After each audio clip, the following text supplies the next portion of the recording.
What's up? Kung inyong natatandaan, nakabili ako ng diferensya last 4 years ago.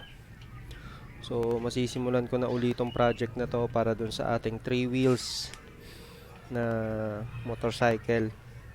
Gagawa tayo ng tuktuk, homemade. So, papalitan ko tong base plate na to. Itong base plate na to kasi gagawin ko na siyang mechanical drive. So, ang stock ng differential ng Suzuki Multicab na nabili ko ay hydraulics pa. Para mapamura ako sa mga pesa, bumili na lang ako ng pang mechanical drive, no, yung hindi na ginagamitan ng hydraulics. So papalitan ko lang to.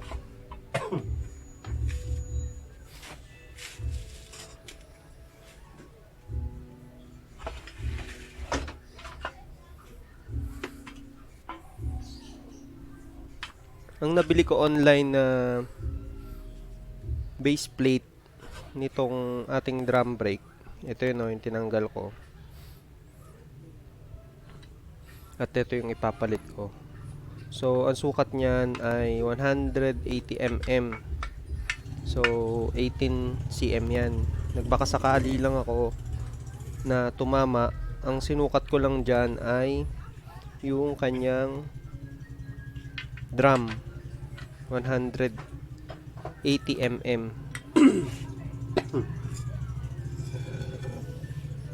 So ito ngayon, lalagay ko na siya. So pasok na pasok naman pati itong butas sa gitna, pati yung layo ng kanyang mga pasukan ng tornilyo.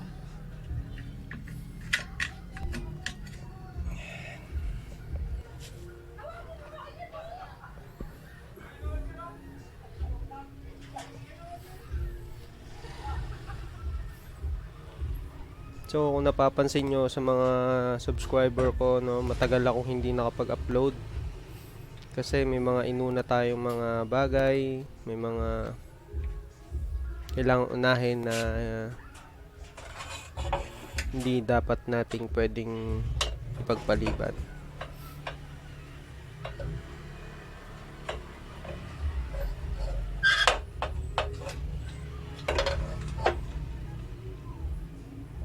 So itong project na to ay halos kumpleto ko na yung mga pyesa nito. Molye, yung kanyang U-bolt para maikabit yung molye. So ang hinihintay na lang talaga nito yung gawin ko siya.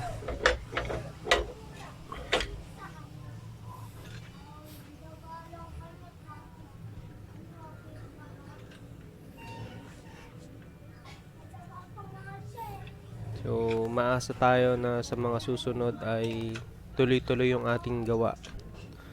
So inumpisahan ko muna dito sa differential para dito na ako magsisimula.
Ang ganda naman ng sukat, pasok na pasok.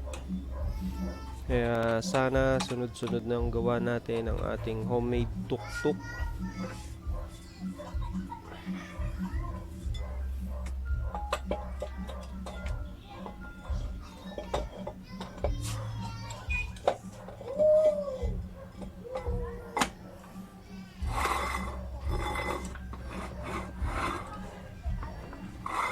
Alright, ganda.